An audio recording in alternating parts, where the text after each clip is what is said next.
Good evening. You're watching the Hard Facts with me, Poonam Burde. Anjel Chakma, a long life from India's northeast, was tragically cut short after an incident of racial abuse turned violent. An MBA student from Tripura, he died from stab injuries 15 days after the altercation in Dehradun. CNN News18 accessed CCTV footage that shows Anjel and his brother standing near a shop where at least 6 accused approached them, allegedly hurled racial abuses before physically attacking them. So far, 5 people have been arrested. The prime accused, though, remains at large. Reportedly a Nepali national, he is still absconding. A PIL has now been filed in the Supreme Court seeking recognition of racial violence against citizens of the Northeast as a hate crime and the formation of special police units, nodal agencies and interim guidelines until a law like this is enacted. Uttarakhand Chief Minister Pushkar Singh Dhami spoke with the victim's father and assured all possible assistance. Anjel's father also spoke with CNN News18 and said that he is hopeful for justice, that no father should go through what he went through. Meanwhile, the central government is also keeping a close watch. Union Minorities Affairs Minister spoke with us and condemned the incident, calling this kind of racism, this kind of mindset against citizens of the Northeast as a societal disease. Union Minister Kiran Rijiju, as a father, as a guardian, as somebody who comes from Northeast, does this incident shake you to the core about how safe our countrymen from that part of the country are? It is extremely tragic incident. I'm deeply hurt. But this is not an isolated incident. Moreover, it is not confined to Northeast alone. In different parts of our country, why should we attack each other? North Indians should feel safe in South India. The Central Indians should feel safe in Northeast. Northeast people should feel safe in any part of the country. After all, this is one country. So this is not merely a law and order situation or merely an incident. This is related to mentality and lack of awareness. Because we have seen this kind of racial slur or abusing on the basis of somebody's religion or background, like different regions or different caste, creed. These are matters which we have to come together. It's not a isolated incident, or it is not to be treated as a matter only for Northeast. It is a matter which every Indian should feel deeply concerned, because after all, the mentality of the society, why you try to, look down upon somebody from another region or another background, religious group like that. So I feel that in Delhi, it's better now. When we were students and earlier, around 20 years before. When you came to Delhi University from Arunachal Pradesh. Not only that, before that, Northeast students studying in medical college, engineering colleges, and also in Delhi, there were so many incidents. But now it has come down because Delhi police has come out with a special unit, special police unit for Northeast. So the Northeastern people are easily accessible to police complaints. They can go to the police station and lodge any complaint, or if they want some help, they can immediately get the help. But this is not available in all the metropolitan cities of our country. So the Delhi model can be replicated, can be practiced by the other state police. So here's what happened, and this is not a recent incident, mind you. This has happened at least 20 odd days ago. The two brothers, Anjel and Michael Chakma, were buying vegetables. They were in a sabzi mandi in a market in Uttarakhand, in Dehradun, when these locals allegedly entered that particular market and tried to corner them. There were racial slurs that were hurled at Anjel's brother, something that he tried to fight. Michael Chakma was at the receiving end of many of these slurs that we often hear being used against people of the Northeast. Both the brothers then objected to these racial remarks, and one of them, Anjel Chakma, then tried to get into a physical altercation as the conversation only got heated from that point. They were both attacked then with knives and a kada. Unfortunately, one of them succumbed to injuries. Anjel Chakma, 17 days later, succumbed to those injuries. Even now, out of those 6 accused, one is still at large. we have accessed details of who this individual is. In fact, CNN News 18 has now accessed the image of what this sixth accused and the prime accused, the man who instigated this entire incident. This is what he looks like. This is the sixth accused that the police of Dehradun, that the police of Uttarakhand are unable to trace just yet. Yagiraj Avasthi is his name. He's a national of Nepal is what we're given to understand. He's currently at large. His whereabouts are not known. Many believe that he perhaps has returned to his home country. We don't know just yet whether he's crossed state lines, whether he's crossed country lines. All of that is still under investigation. In fact, my colleague Smriti now joins us. She's in Dehradun. She's at that very spot where this brutal attack took place, which eventually, unfortunately, led to the death of Anjel Chakma. Smriti, we have the details of who this main accused is, the sixth accused. He's still at large. What is the latest as far as the investigations go? Are there any leads for the police to know where he's at?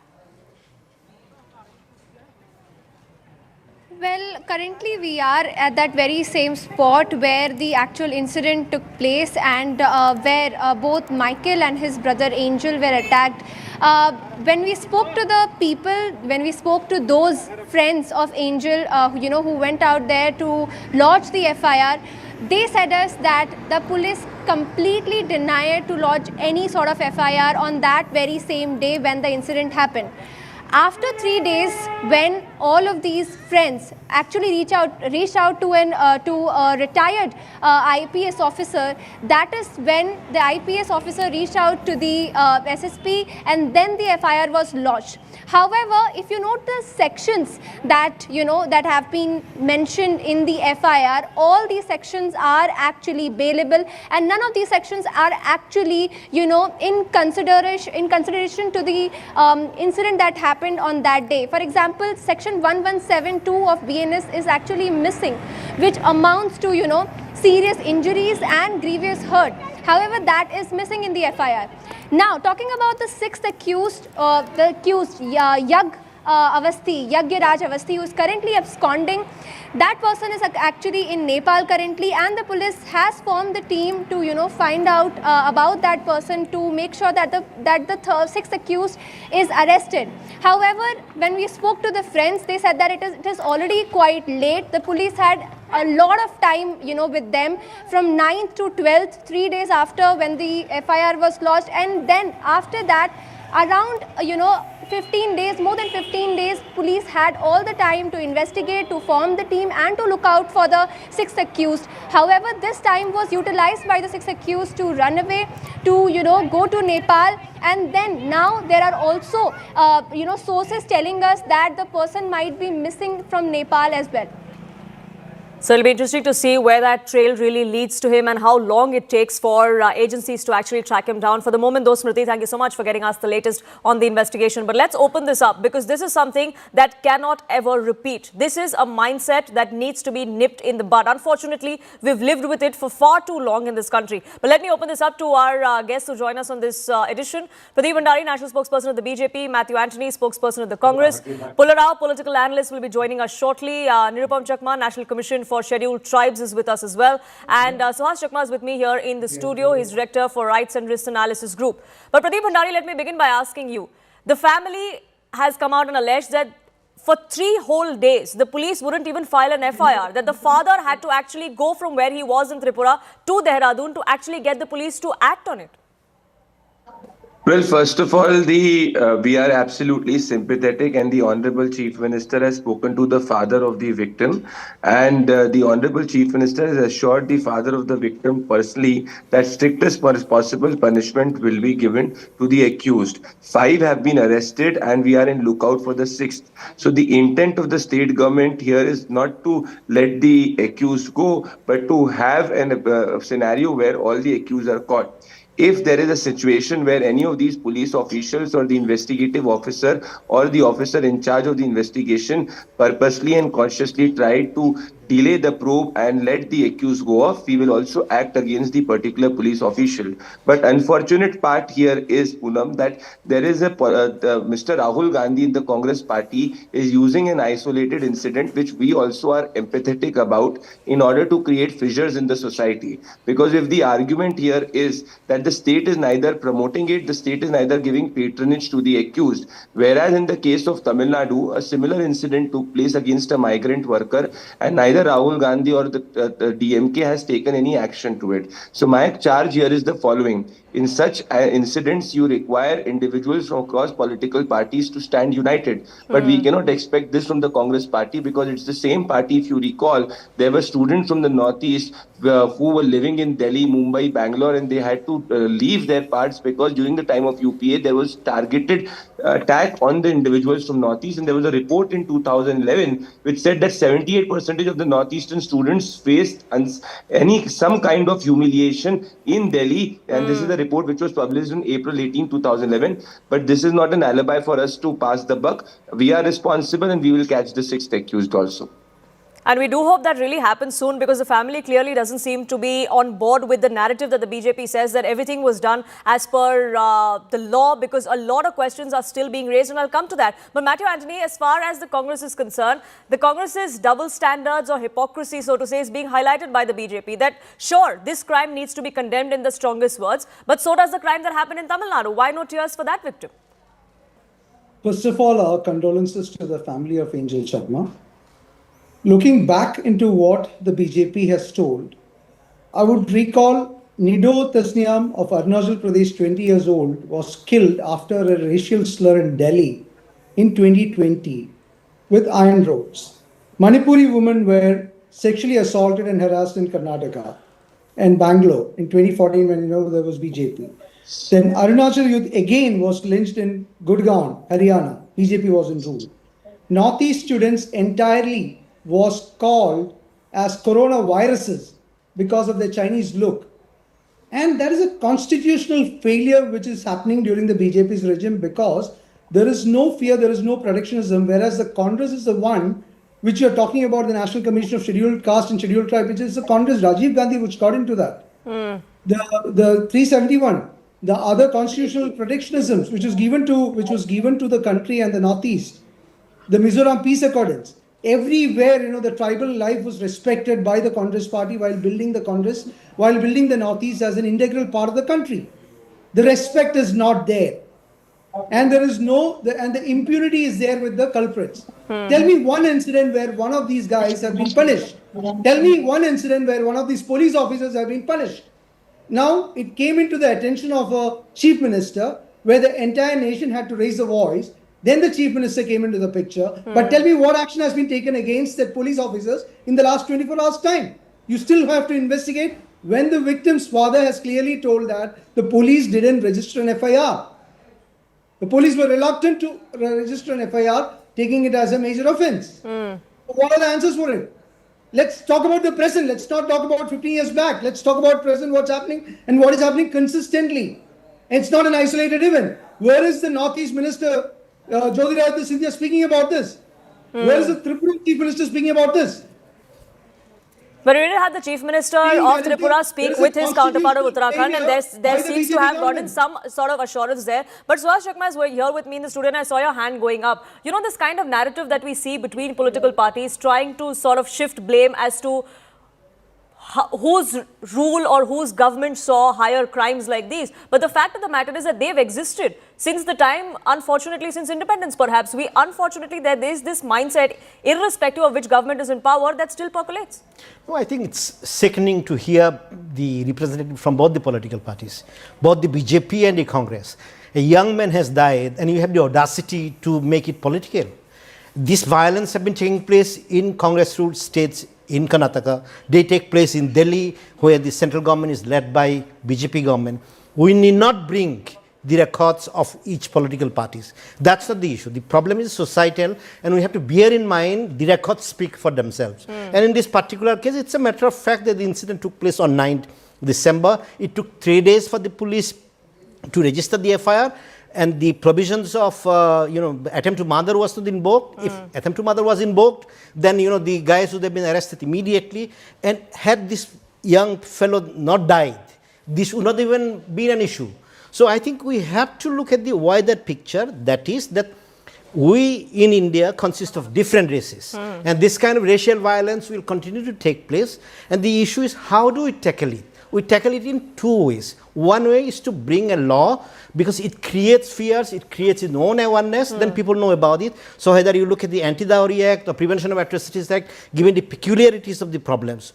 So we have a peculiar problem that people who are Northeastern or people who have Tibeto-Mongoloid origins, they are facing different kind of violence or racial discrimination, which is distinctly different from a Tamilian facing in the north Correct. or a North Indian facing in the south, because they all more or less look the same. In fact, I would say an Assamese person who has the physical features like the Bengalis, he won't face this kind of Sure. discrimination. So we have a peculiar problem. We need a separate law to deal with it. And the second problem, I would say, the second issue is we have to educate the people. You have to change the school curriculum where you bring in the culture, food habits, everything about the people of the Northeast. And in the Northeast, we know more about Munshi Premchand or what's happening in Rajasthan than people in mainland India. So unless we change this curriculum, how are we going to educate people? So I think we need two-pronged approach. And on this, both the Congress and the BJP should be supporting, because this is a national initiative. This is for integration of the country. And here they come, and a young fellow had died, and they have the audacity to come and Absolutely, blame each other. that's the biggest problem here, that it's always easy to point in the opposite direction to say, oh, but look, this is what we did, but X didn't do Y, and which is why there's a bigger problem. But Nirupam Chakma, I also want to ask you this. The fact that Mr. Suhas was also talking about that there needs to be an awareness, but isn't that also the problem? I mean, almost 8 decades after independence, we still need awareness that people from this particular part of our country are a part of our country. The fact that we have to educate people about that is also problematic, isn't it? I must be candid in your show, since I am from the National Commission for Scheduled Tribe. The Prevention of Atrocities Act 1989, whether it is properly implemented or not, you may ask me. And candidly, I would like to tell all of the panelists here and to the nation through your channel. On 27 August 2024, the Commission has written to all the chief secretaries whether the provisions of the Atrocities Act 1989 are implemented or not, like state level Vigilance and Monitoring Committee, district level Vigilance and Monitoring Committee, subdivisional level Vigilance and Monitoring Committee, ST Protection Cell, etc. We are still waiting the reply. And very few states have replied to the Commission. We are still waiting for the reply from the state government. So unless and until these provisions are properly implemented, the mechanisms are in the place, what needed is strong application of this law. Even the existing law is, whether the state government is implementing or not, the states are governed by different political parties. Not only one political party, there are different political parties ruling the states. So why is it that you think that there is no compliance though? Why is it that almost a year and a half later you're still waiting for that response? That's why I'm telling you that the Commission is very serious on this matter. We shall be calling all the chief secretaries. The Commission views it very seriously, that if replies are not coming, and very few states, 3 or 4 states have submitted their replies till today. So when the mechanism is there, when the law is there, if this law is not properly implemented in the district level, subdivisional level, and the state level, this kind of incident actually is the incident took place in Dehradun. It is the duty of the district administration to take the cognizance of this situation and see whether this kind of how this kind of violence has taken place. Absolutely.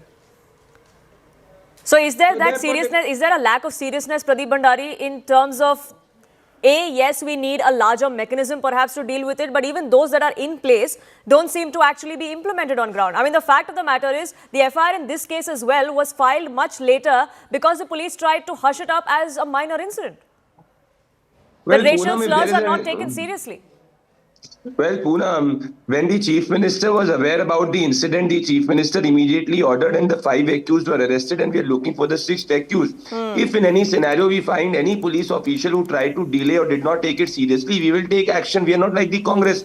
And I agree with the gentleman Suhas out here. This is not time for politics. But what do you do when you have people like Mr. Sam Pitroda calling the individuals from Northeast as Chinese? This is the first open admission and an open racial slur by somebody who was very close to Rahul Gandhi. And please tell me that people from Northeast belong to as much as India as you and me. But what will you ask the individuals when Rameshwar Bhaiya, who is a migrant in works in Kerala, has been killed and there is abject silence from the Congress party or from anybody on the panel? So we cannot differentiate and select incidents based on our political preferences. And I definitely will answer your question, and you are right to ask us, question us, criticize us. But the Congress party, which bombed Mizoram, is the last party to talk about Northeast. The Congress party under whom in 2010 Delhi was the most unsafe city for the Northeastern students should be the last party which should speak about it. Till now on your panel, Matthew Anthony has not condemned what has happened in Tamil But Nadu. Pradeep, the It has not allegation happened in the is past, that, it has happened or right at least now. what Rahul Gandhi is also saying, is that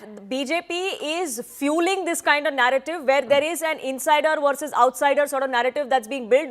This politics of hate is being fueled by the BJP, says the Congress. Well, Poonam, the last time a leader who spoke about insider and outsider was Rahul Gandhi in his speech in Jammu and Kashmir. The last time open racial slur was made against the individuals from Northeast was by Sam Pitroda. And did Rahul Gandhi condemn or summon Sam Pitroda? No. He promoted and ensured mollycoddled him in his trip to Germany. So are you seeing the individuals from the top of the establishment in our party even giving support, patronage to such kind of racial slur? No. But it is the Congress party where the racial slur flows right from the top. And this is why the Congress party always kept Northeast in developmental deficit, and it have places like Mizoram had to wait for 75 years to get a railway station. So we will not take lectures from the Congress party, which has historically been a criminal party with respect to Northeast. But yes, we do agree that in this case, if there is any sort of laxity from any official level or political level, we will definitely take We would have action. hoped that But there would please have can been the an Congress investigation or party at least a condemn what hint has of that, happened in Pradeep, Tamil that Nadu? would have been announced by now. Matthew, I do see your hand going up. I'll come to you, but Pulara has been patiently waiting as well. And Pulara, I want to ask you this. We're talking about a certain kind of atmosphere that seems to fuel a particular type of narrative. If that is the case, then many would say that politicians in Tamil Nadu from the ruling DMK have done exactly that by making comments against outsiders, by making comments about North Indians, which is perhaps what happened when this particular individual, this migrant worker from Odisha, was attacked. Let me first say that I entirely agree with what Mr. Chakma has said. He has pointed out many lapses. I just want to make one comment. Any government, we don't care. These governments are not permanent. Governments will come and go. Prime Minister will come and go. And go. Nothing is permanent. People are permanent. India is permanent. There's a Tribal Affairs Ministry. They have not opened their mouth yet. There is a National Commission on Scheduled Tribes. They are kept quiet. Yes, I don't condone any murder or link any murder to geography. Let it be The Tamil National Nadu. Commission for Let it be Scheduled Tribes and their Kerala. representative is on the panel, Mr. Pularao. We condemn it. One point you should ask, and what is happening to Indian society, that there's so much of violence, gang violence, brutal. That's some question you should also ask. Why? That's Why all over? exactly the question I'm Why asking, Mr. all Pularao. over? That's Is exactly it- the question I'm asking. Rajasthan has a very nice reputation as a peaceful place. Very peaceful place. What's happening in the country? That's something you should look into. Is it consumerism? Is it films? Is it permissiveness? Mr. Or Pularao. has Indian culture Mr. been Pularao, given that's the over? exact question I asked you. We asked those questions about what happened in Actually, Uttarakhand. We want to ask those no, questions about what happened in definitely. Tamil Nadu as well. I Why would not? only say Why one shouldn't we thing. use the same yardstick for One both thing. those crimes? In the states of Kerala, Andhra, Tamil Nadu and Karnataka, I believe there are 30-40 lakhs migrant laborers. I believe. I may be wrong in an underestimating way. 30-40 lakhs in each state. And crimes are happening. It's very bad. government, state government, central government should sensitize people that they come here to work. Just like Indians are going to work in the Middle East. But DMK Just leaders like are doing Indians quite the going to work in opposite. America. We have DMK to ministers and leaders are condemn doing it. quite I the totally agree opposite. with you. It is wrong. Anybody says it, I condemn him. I want to ask you one more question. It is not to compare geography or he did this, I did that. All these parties are passé. Political parties last for 100 years, 125 and go off. But the people of India had to get up and wake up. Orissa man going there, a poor fellow dying in Tamil Nadu, it is sinful. Similarly, look at this. I want to make one comment because Northeast people are the crown of India. Their culture, their honesty, their dignity is unmatched by anybody. They are our asset. And we see them in the finest establishments running it with honesty and sincerity. Let us treasure them. They're not getting enough attention. They're not rough people. And this I find. If I say I criticize X or Y, my friend Pradeep Bhandari will jump up. I'm not. It is an occasion now for us to unite. And My dear friend, I agree call a with spade a spade. I agree with you. It's an opportunity to unite against all such crimes. Matthew Anthony, then would you nudge the DMK government in Tamil Nadu to ensure that action is taken on that account as well, as we are demanding action in the case in Uttarakhand? Absolutely, every government should Let take me- strict Matthew action. Anthony? The families, Yeah. the families Can of I? these people who died. should be Mr. given Pudana, I'll come back to you. resources. What is not bouquet? Matthew, go ahead. So what I'm saying is, I have been working for the Congress Party in the Northeast. It is one of the beautiful areas. And now I will take the panelists from the National Commission of Scheduled Tribes. Tell me one state where Congress Party is ruling or Congress Alliance Party is ruling in the Northeast. Each state is ruled by BJP, and he called out the failures of those governments. Our Meghalaya MP, Tura MP Saleng Sangma visited the Scheduled Tribe Commission office in the Northeast at Shillong. There was nobody there. And he raised the issues. So it is not the commission's problem, it is the lack of political will from the BJP government. I didn't want to go on an accusing mode of the BJP because I respected, the other viewers, other panelists' viewpoint of the incident. And I really condemned, what has happened. Now, it is BJP's fashion to call out Rahul Gandhi or anybody else and diverge from the issue. Whereas Sam Pitroda, he just only said a part of it. Sam Pitroda spoke about the diversification of the India, or the diverse nature of India, and then he has unconditionally apologized. So I didn't interrupt you. Then I'm stopping. Let's not speak over each other. Pradeep, I'll come to you. Matthew, go ahead. So he unconditionally apologized also when it was misinterpreted and misquoted. So, but let us come to the fact that why do we need to educate the people about Northeast India? Are they not Indians? They are very much Indians. And where is the political will for these BJP ruled states or the political leadership to kind of make it a really defensive one for the people even thinking of attacking the Northeast people or any people for that matter, be it in Chennai, be it anywhere in the country. Why the people are being attacked? Because there is no punishment which is coming to the attackers. The juveniles and the minors are attacking. Where is the courage coming in from? They get a feeling that they are not going to be caught. They are not going to be punished. And what it takes for a BJP government chief minister, when it is known to him that the police officers didn't handle the matter appropriately, what takes the chief minister to take an action which shows as a symbol to the rest of the people that I agree with you. I agree with you there. So what takes it for the chief minister? So what takes it for the chief minister of Tamil Nadu to exactly do that and set a precedent? They will never address an issue. Sure. And I asked those questions of the BJP, but I'm asking you that exact same question, Matthew Anthony. What is stopping the DMK government and Mr. Stalin in Tamil Nadu to do exactly that? So and set a precedent. Tell his counterpart from Uttarakhand that, look, I did this, you should also follow suit. So I am saying that in any state for that matter, if there is an attack again on a racial manner, it should be condemned and action should be taken. There is no disagreement to the fact, whether it is a Congress, whether it is a BJP, because it is the people's life. It's a people's self-respect. It is a constitutional freedom which has been given to them. So when it is we do hope that action comes in from both sides. Anjel Chakma, you had a point to make. No, I just wanted to say, if the Congress party is so much concerned, because law and order is a state subject, and there are a number of Northeasterners in Bangalore, and they could enact a state law against racism. And I will also expect the BJP government to implement the recommendations of its own Bajbarua committee, which had clearly stated that you either have to enact a separate law to deal with the racial discrimination, racial violence, or make amendments in the Indian Penal Code. And the amendments in the BNS, Bharatiya Nyaya Sanhita, are not enough to capture the the different elements of racism. And even Scheduled Tribes Atrocities Act is not adequate. Because if you ask Manipuri Meitei fellow, they are not scheduled tribes, but they look Tibeto-Mongoloid, so they cannot invoke Scheduled Castes and Scheduled Tribes Prevention of Atrocities Act. So we have a legal vacuum in many places, and that's why we need a separate law to deal with the racial violence and racial discrimination. So the central government should recommend or should implement the recommendation which has been there for the last 11 years.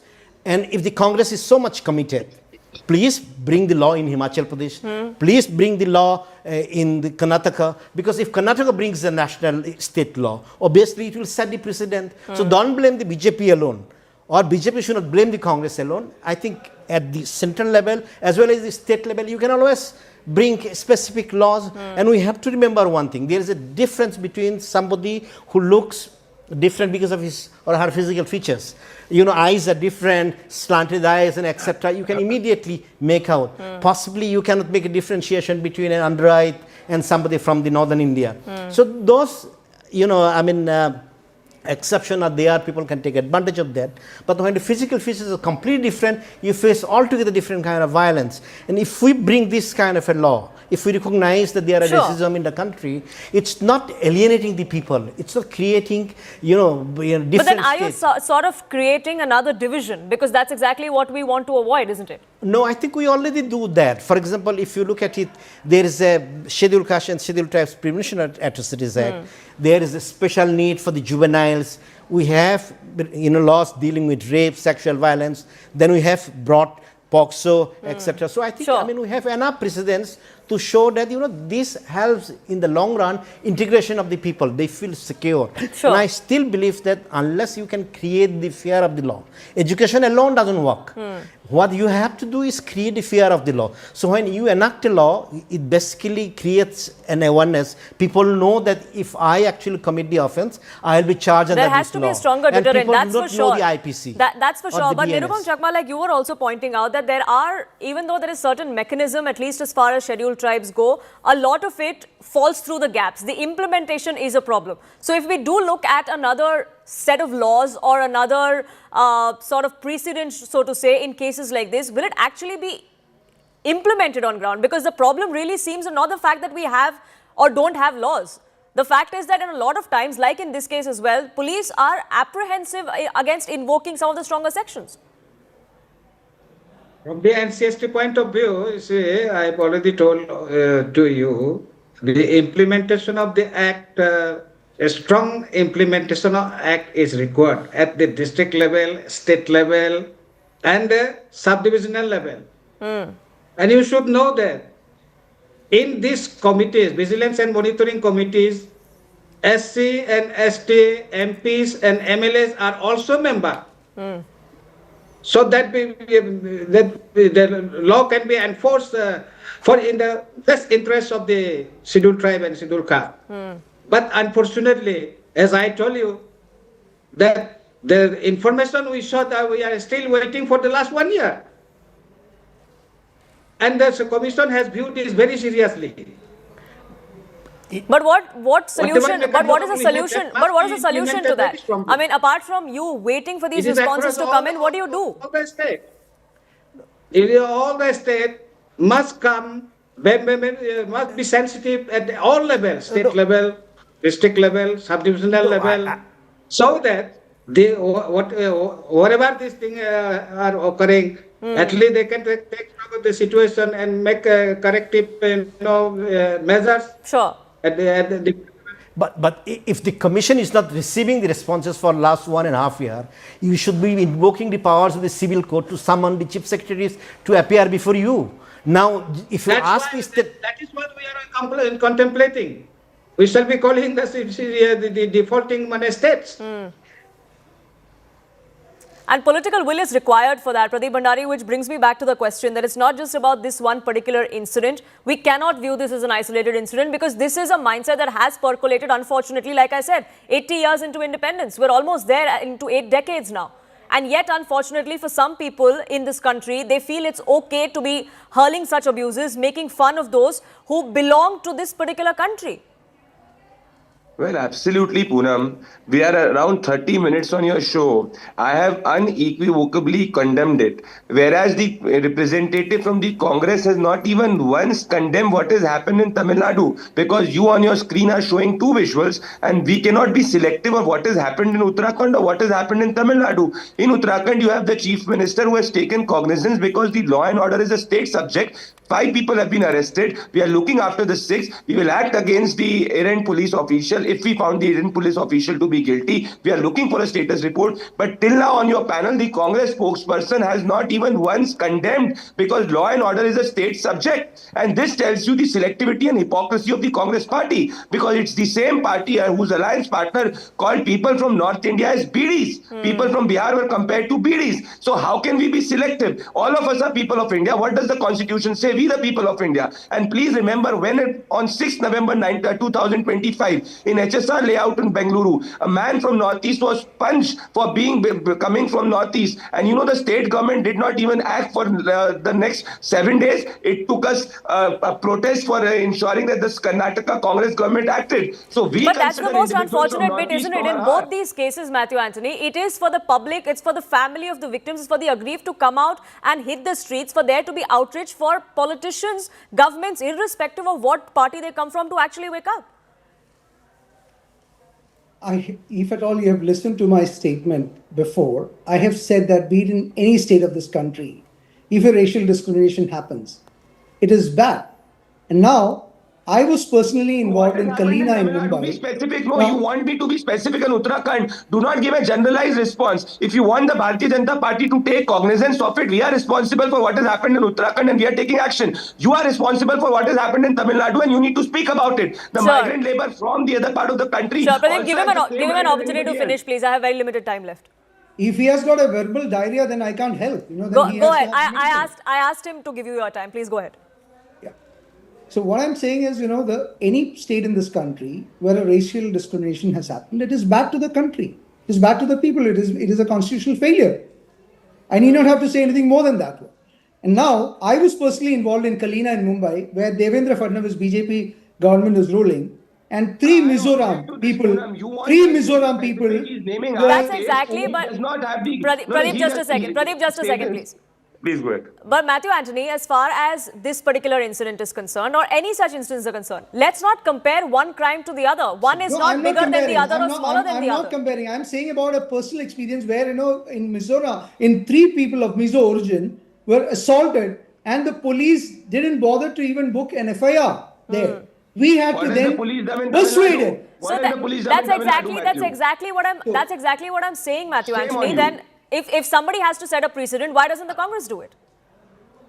So can the Congress actually claim to be holier than thou in this case? We have done the national schedule for the National Commission for the Scheduled Tribe. We have done the Scheduled Tribe Protective Act. Tell me one act which BJP has done for this. We will take it as a constructive. We will look into it. You wanted to give Assam to China and you speak about Northeast. Tell me one act which BJP has done. You are historical criminals, my dear friend. Unfortunately, it has all spiraled into exactly what it does, into both political parties, the biggest ones in this country, blaming each other for what has been happening. But it is a collective failure, and many in this country would hang their heads in shame knowing that something like this still happens in a country like ours, and that's the most unfortunate bit. I have to leave it there. I thank you all, gentlemen, for joining us here on this edition of the Hard Facts.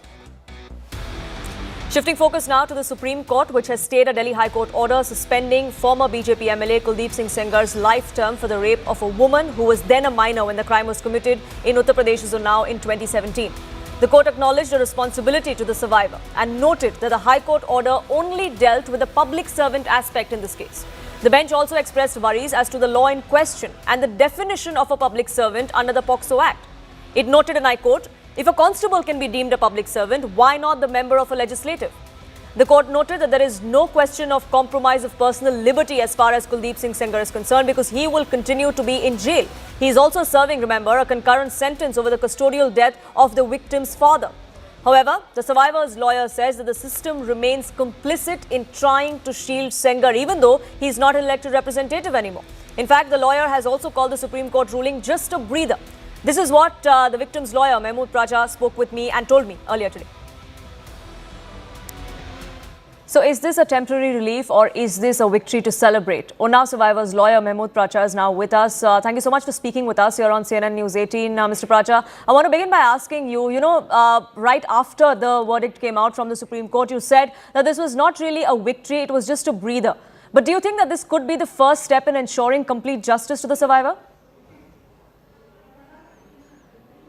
Well, I am not sure. I will not say something which I don't fully believe in. Sure. We will see as the things unfold. But basically, I have been always saying a lot of walk the talk is missing in all the actions which our institutions take. Our programs, our SOPs look very good on paper at times, but when it comes to implementation of those things, then the spirit is completely missing, only the letter remains. That is the basic problem. Second basic problem which our society faces is that we have a short-term memory and not and justifiably so, because our population is so poor and it is getting poorer and poorer and poorer because of various reasons, including I don't want to comment in this interview, but the way things are going around in our country is visible. 80 crore people are busy with their daily chores just to make their families two ends meet. So, but the decision has to be made by the people of the country. If they want their girls to be safe, if they want their women to be safe, and initiative in this regard has to be taken by the women folk themselves, then they have to be on the streets for a long drawn protest, which should be peaceful, which should be organized, and which should be universal, cutting across party lines and all the other caste, creed and other divisive lines which our country these days clearly sees. That is the only solution, and there should be a big agitation which should be launched. On our part, we will do our best to do the legal work. One of the issues which we are going to take up now very, very strongly is to revive that PIL which was closed halfway. And that PIL goes by the name of alarming rise in the girl child's rapes. So that has to be revived, and now this time not just the eyewash kind of proceedings have to be gone into in the Supreme Court, rather a definitive, workable, result oriented SOPs have to be developed by the country as one unit. That's one thing which we all need to do right now. Otherwise, this is not an advantage. This is just a breather. And that too in one case. What about Uttarakhand's case? And the most glaring case after this is Hathras's case. What's happening in that? What's happening in Cantonment Board's case? Every single what happened in Asifa's case. I was seeing Mr. Brijbhushan Saran Singh. He was boasting that my victim withdrew the case. This is something which needs to be probed in great detail. Sure, but coming back to this particular case and the rape of this minor back in 2017 in Unnao, you spoke about the letter and spirit, which is why I want to bring your attention and the attention of our viewers to a specific observation that the court made about how a constable can be a public servant but not an MP or an MLA, not an elected representative. How does that work? That's something that the court also opined on. Do you think that's going to be an important question to be asked and answered as far as this case goes? Because that pretty much was the basis on which the High Court had suspended Sengar's sentence. See that, as I've been saying, that CBI did not take up the bigger points which we wanted to raise, but we were not made a party. We were not given an opportunity to even speak. All that is CBI is doing.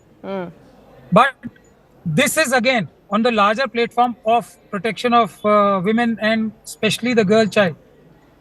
This is a very, very small issue. The larger issue, as I was saying, was that we have to develop an SOP. Not just for public servants, but people who are not public servants. people who work with the protection of public servants, people who work with protection of the inbuilt insecurities of the women folk in our country. Even today, this gang, which I call Indian Epstein gang, they have the wherewithal, the money and the muscle power and the manpower and women power to launch a campaign against this poor girl who has lost her father, and she is being projected as a oppressor against who? Mr. Kuldeep Singh Sengar. He was raped, she was gang raped, she was raped, her father was murdered by the police, her aunt, her two aunts, she herself almost got killed, her lawyer got killed, her husband was attacked. I don't know how many things I can repeat here. But yet, who is the victim? Mr. Kuldeep Singh Sengar. And who is the oppressor? This poor girl. You know, you said something about the CBI not doing its job well, and we here on CNN News 18 have also been exposing how the CBI could have done more and faltered on many occasions as far as the trial court's proceedings went. But now that the CBI says that, look, we filed an appeal, that we are with the victim and we do want to make this right, do you think that they will actually go as far as to ensure that some of those wrongs are now made right? Do you have any amount of faith in the CBI? In this case, I am not the first one to lose faith. There is a judgment which is ongoing, which has not been set aside as of now. The trial court judgment says so. He was working for Mr. Kuldeep Singh Sengar. He was helping him. I am not saying this. Don't believe my word, please. My word, and please also note that he is being protected, that IO is being protected for obvious reasons by the people at highest level. Even today, no action has been taken against that IO. Rather than taking action against that IO, Sahab, the CBI moves heavens and earth. They've moved an application in the High Court for expansion of the remarks and not for taking further evidence that we have taken action against our IO. He committed a big mistake. We want that these aspects should be further evidence should be taken on these aspects.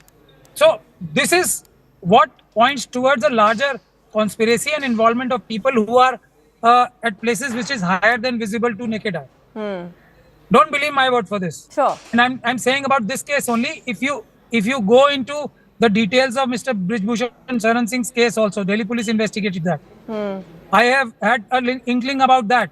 I can find hundreds of things where complicity of police will be clearly visible. That is the real issue. Nobody is watching the police. Nobody is policing the police. That's become the biggest issue in our country now. Sure, and those larger aspects will probably be examined as at least observations are made through the course of several cases like in this one as well. But the next hearing, Mr. Pracha, in this case is going to be in about 4 weeks now. What are your expectations actually from the Supreme Court when that hearing happens, or further in this case, even on the merits of the case? Now, we have an uphill task now. Firstly, we will have to fight to become a party in this case, which is being fought in a half-hearted manner. Because this, see, as I was earlier saying, that this issue of public servant, the public person, MLA not being public servant or being a public servant is a very, very small issue in this case and also in the overall picture for protection of girl child. There are 10 other things. First thing would be that what about security of the victims and the family? That is the single most important reason which has to be ensured. No protection has been granted, only on a futuristic apprehension or no apprehension you have given suspension of sentence. That is the biggest critique of that judgment. Secondly, you cannot decide the case without deciding the merits of the case. You cannot go into the merits of the case at all if you are only talking about suspension of sentence. Third thing would be that more time was taken in deciding this suspension of sentence than would be needed to decide the entire appeal. Fourth thing, number of times the Mr. Sengar's legal team started arguing the main appeal, realizing that they are going to fail despite all the help from CBI, they wriggled out of arguing the main appeal and they asked for suspension of sentence. I don't want to say many things more. I would request your investigation team to go through all the orders in this case. Many more things will come out which I cannot comment upon. How, when the bench got changed, their stance used to change. That's the only hint I can give. Sure. Sure, that's something that we will look into, and we do hope that this does give a sliver of hope to the victim in this particular case. Mr. Mahmood Praja, thank you so much for speaking with us. As we come to a close on this edition of the Hard Facts, we're also drawing close to 2025. CNN News 18 has tracked the leadership of Prime Minister Narendra Modi and what exactly has been the political fortunes of the BJP under his leadership. We get you a deep dive into what the year has looked like for the BJP and its political journey.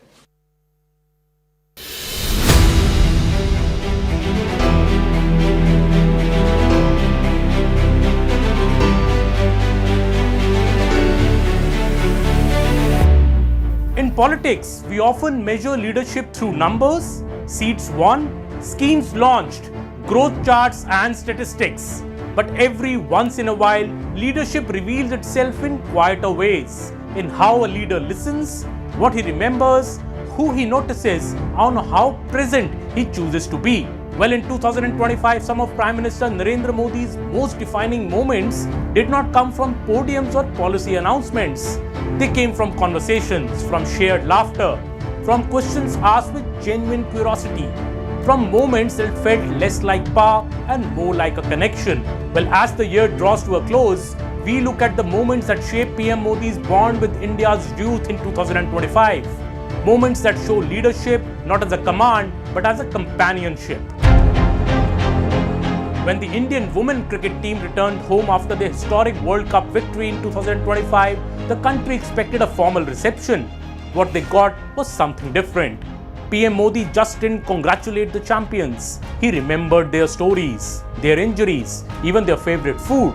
In one quiet moment, injured batter Pratika Rawal, sitting in a wheelchair, watched as the Prime Minister personally served her food. No cameras demanded it, no speeches followed. It was a small act, but for those in the room, it changed the tone of the evening from ceremony to care. The same instinct was visible when PM Modi met the Indian women's blind cricket team, the T20 World Cup champions. No long addresses, no hierarchy. He walked up to each player and the coach, offering sweets by hand, celebrating not with words, but with presence. When team captain Deepika TC stepped forward for a photograph, the Prime Minister casually asked her if she sang. Not because it mattered for protocol, but because it mattered to her. हमने सुना है आप बहुत अच्छा गाना गाती हो। गंगाधर शंकर करुणाकरा। वाह। In that simple question was a powerful message. You are more than your medal. You are seen. When PM Modi spoke to astronaut Shubhanshu Shukla, the conversation wasn't just about space missions or national achievement. It was also about curiosity. The Prime Minister followed up on a question he had asked earlier, almost like a teacher checking homework. How does the human body relearn to walk after returning from zero gravity? What happens to seeds like moong and methi when they sprout in space? Well, these weren't scripted questions. They reflected a leader interested not just in success, but in the human journey behind it. Science here was not distant or abstract. It was personal and relatable, rooted in everyday Indian curiosity. The same curiosity shaped PM Modi's conversation with global cultural icons like Diljit Dosanjh. They spoke about village roots, about faith and humility, about staying grounded despite global fame, about environmental responsibility and India's civilizational depth. The message was subtle but clear. Global successes means more when it remains anchored in Indian values. Well, in these conversations, science met culture, tradition met ambition, and leadership became a bridge between generations. Few things reveal a leader's true self more than how they interact with children. In 2025, at his official residence during Raksha Bandhan, formality disappeared. School children tied rakhis on PM Modi's wrist. They hugged him, laughed freely, and shared sweets. There were no speeches, no instructions, just the warmth of a festival exists in Indian homes. The same ease was visible during the visit of US Vice President J.D. Vance and his family. High-level diplomacy briefly paused for something simpler. High fives replaced handshakes. Curious questions from children took priority. Peacock feathers turned into playful lessons. Later, VP Vance himself acknowledged that his children shared a rare comfort with just two leaders, President Trump and PM Modi. Not because of power, but because of warmth. मेरा सपना था आपसे मिलने का। अच्छा, कब सपना आया था? आज में आया था कि पहले आया था? बहुत पहले था। Leadership is often loud, but its most powerful moments are silent. In Nawa Raipur at the Sri Satya Sai Sanjeevani Child Heart Hospital, PM Modi stood barefoot among children receiving life-saving care. He listened, he laughed, he spoke gently about courage and fear. When a young girl told him she wanted to become a doctor, he leaned in and asked softly, "Promise?" पहले खेलती थी? हाँ। अभी भी खेलती हो? हाँ।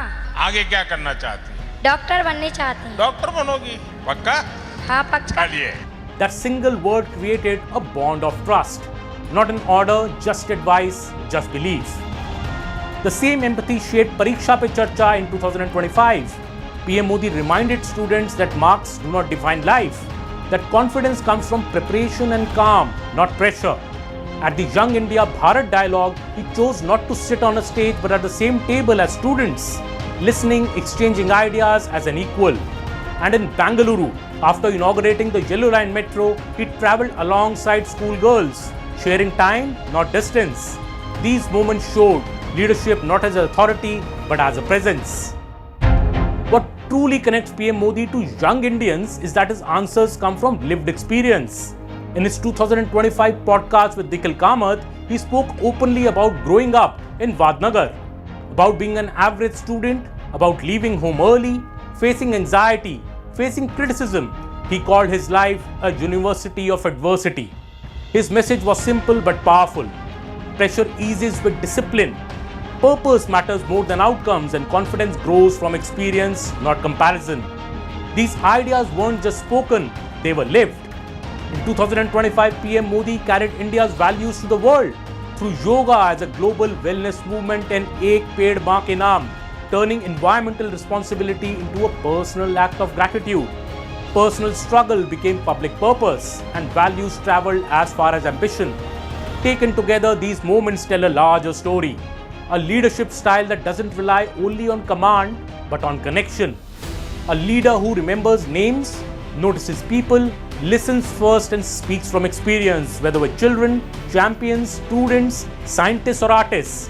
PM Modi's approach in 2025 shows that trust is built through listening, inspiration flows from shared journeys, and national confidence grows strongest when leadership remains human at heart. Because in the end, the most enduring power of leadership lies in not how high it stands, but in how close it stays. And that is the style of Narendra Modi.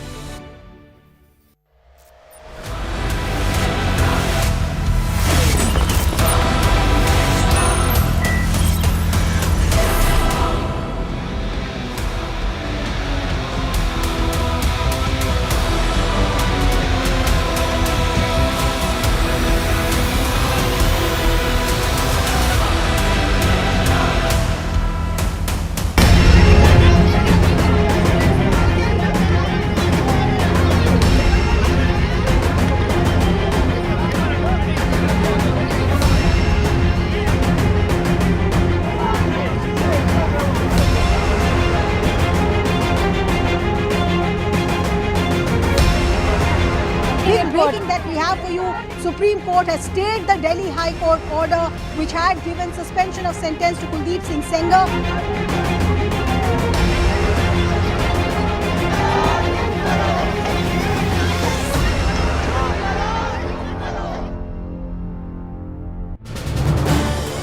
This is News 18 Network.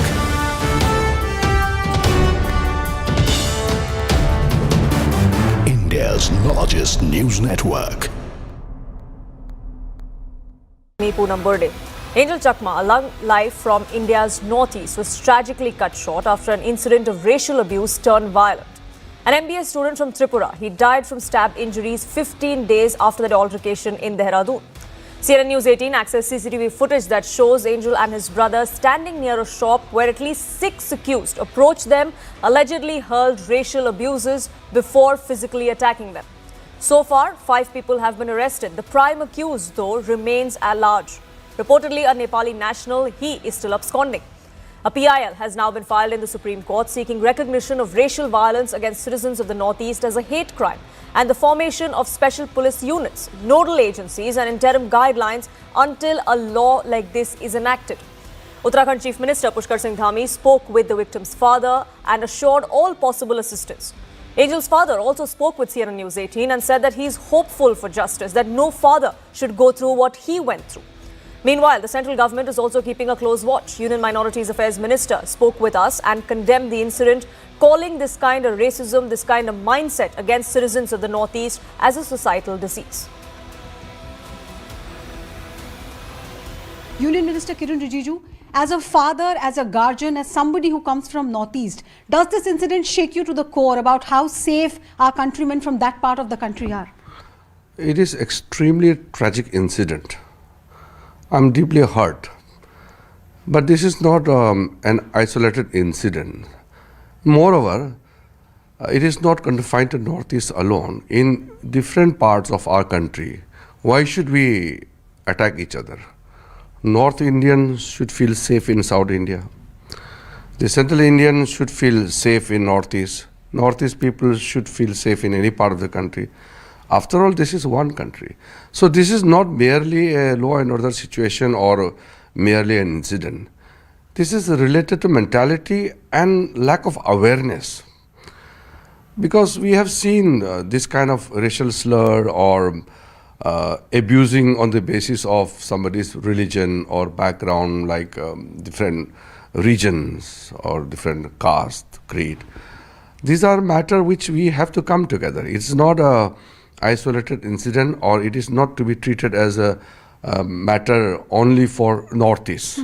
It is a matter which every Indian should feel deeply concerned, because after all, the mentality of the society, why you try to look down upon somebody from another region or another background, religious group like that.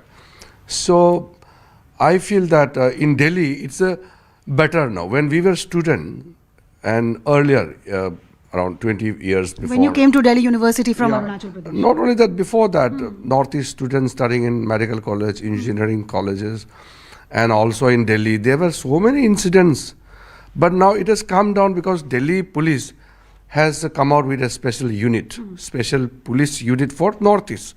So the Northeastern people are easily accessible to police complaints. You know, they can go to the police station and lodge any complaint, or if they want some help, they can immediately get the help.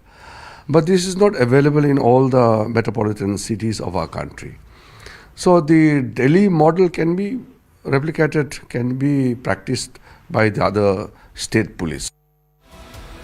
So here's what happened, and this is not a recent incident, mind you, this has happened at least 20 odd days ago.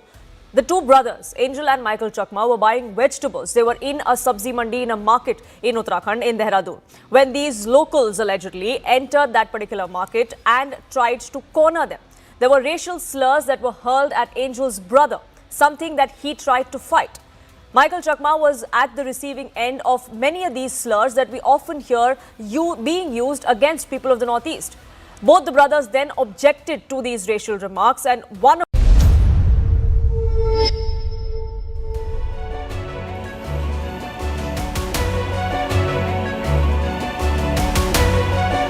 Hello, Namaskar. This is First Post and you're watching Vantage with me, Palki Sharma.